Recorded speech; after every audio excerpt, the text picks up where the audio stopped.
Hello，大家好，我係路易斯。隨着香港政府推動呢個低空經濟，設立咗呢個監管沙盒，然後呢就會擴大咗無人機嘅禁飛區。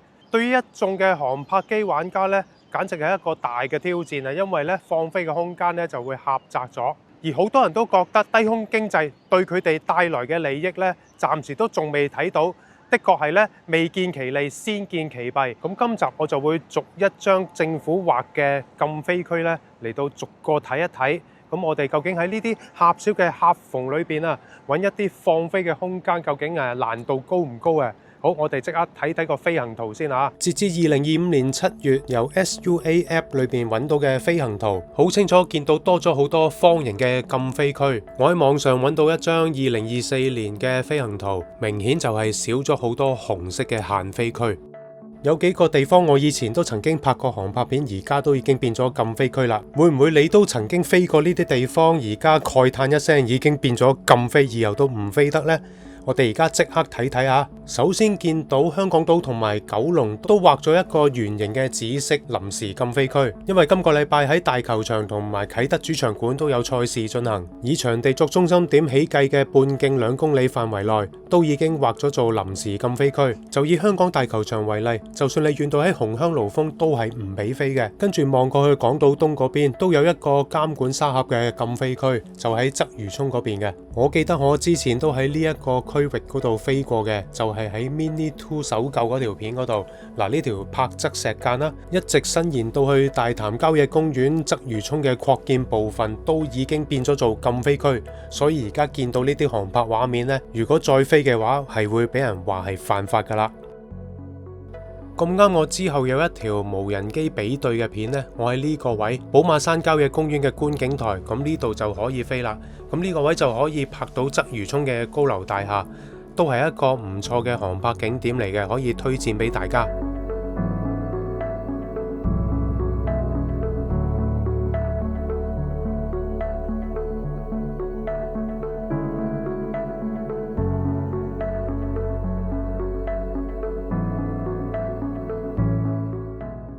跟住喺港島，我哋再向東嗰邊望一望，有另外一個監管沙盒嘅禁飛區，好近我之前拍過片嘅地方嘅，就係呢一度啦。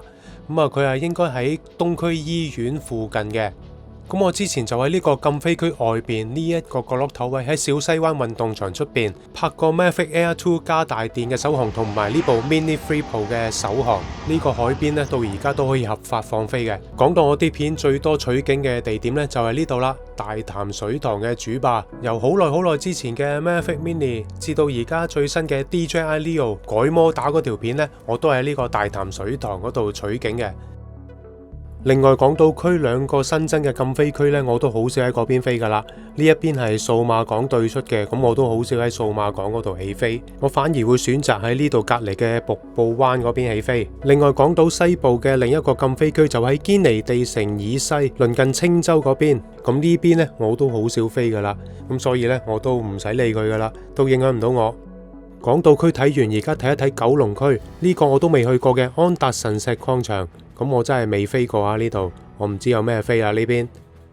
不過之後睇一睇荃灣葵青區嗰邊啦。咁呢邊呢，就係瑪嘉烈醫院，咁應該呢，用無人機運啲醫療物品，所以要做禁飛區。之後見到隔離呢一個石籬背水塘同埋九龍水塘都已經變咗禁飛區。呢個位如果揸車去放機嘅話都幾方便啊，因為可以泊低架車唔使俾錢㗎喎。一落車行幾步路就可以去到拍攝場地啦，所以我喺之前呢都拍過一條 DJI Avata 孭住部 Insta360 Go 3嘅片，咁而家都飛唔返啦，唯有睇片緬懷一下啦。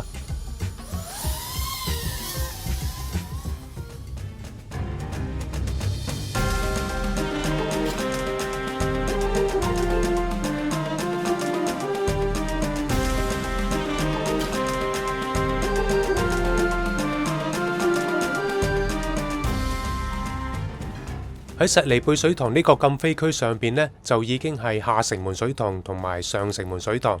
咁呢度新增嘅禁飛區呢，就淨係針山呢一個位啊，都好大範圍下噶。不過好彩就冇覆蓋到下城門水塘主壩呢一個位。呢一個位係新手放航拍嘅最佳地點。我最後一次喺呢度飛就係飛山人物近新買嗰部 Mavic 4 Pro。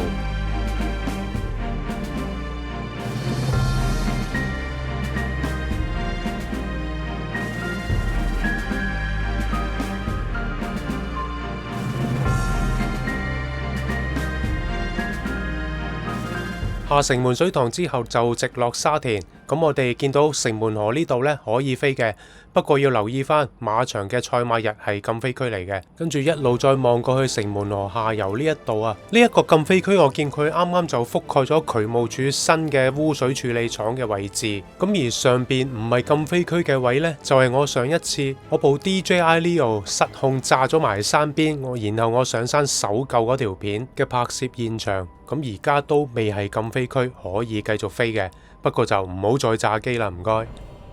跟住嚟到馬鞍山啦，眾所周知呢一度就係無人機送餐嘅監管沙盒嘅現場。呢個禁飛區呢，橫跨科學園至到馬鞍山一帶嘅海面，因為 Kita 中嘅無人機送餐呢，就會由科學園呢邊嘅餐廳運送過去馬鞍山公園嗰邊嘅。當然要保持航道暢通啦。但係呢一邊啦，吐露港呢一個咁大型嘅禁飛區，會唔會意味着第時科學園送餐又會送到去大埔呢一邊呢？我之前拍深圳無人機送餐嗰條片，見到佢哋啲無人機都係喺啲大廈嘅四周圍飛嚟飛去，所以我都希望第時正式真係用無人機送餐嗰陣，唔好封咗我哋可以放機嘅海面嚟俾佢哋飛啦。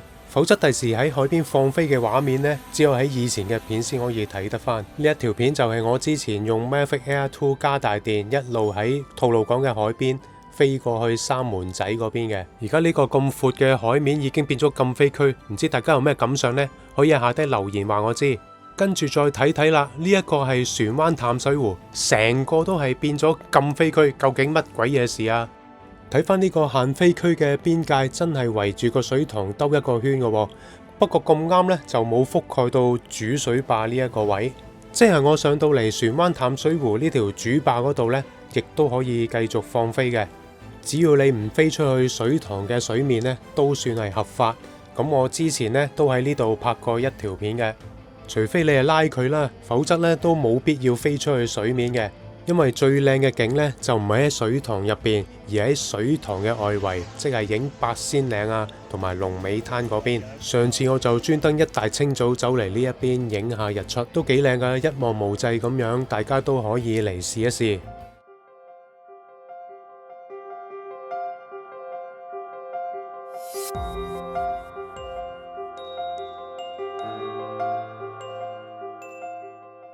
講到航拍日出嘅地點，梗係唔少得萬宜水庫嘅東壩，同船灣淡水湖一樣，呢個禁飛區亦都係圍住個水塘兜一圈。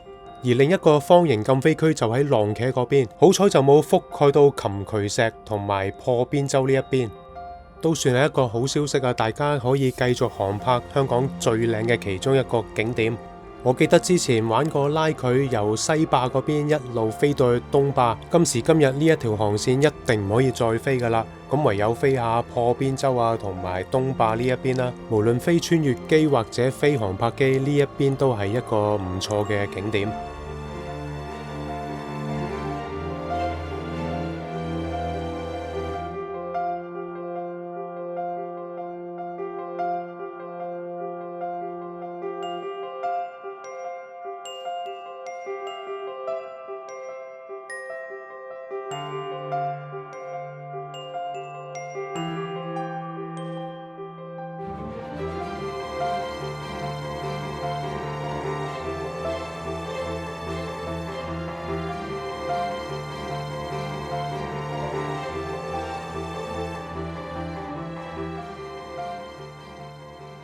好啦，咁影片咧就嚟到尾聲啦。咁大家對呢個監管沙盒畫嘅擴大禁飛區有咩意見呢？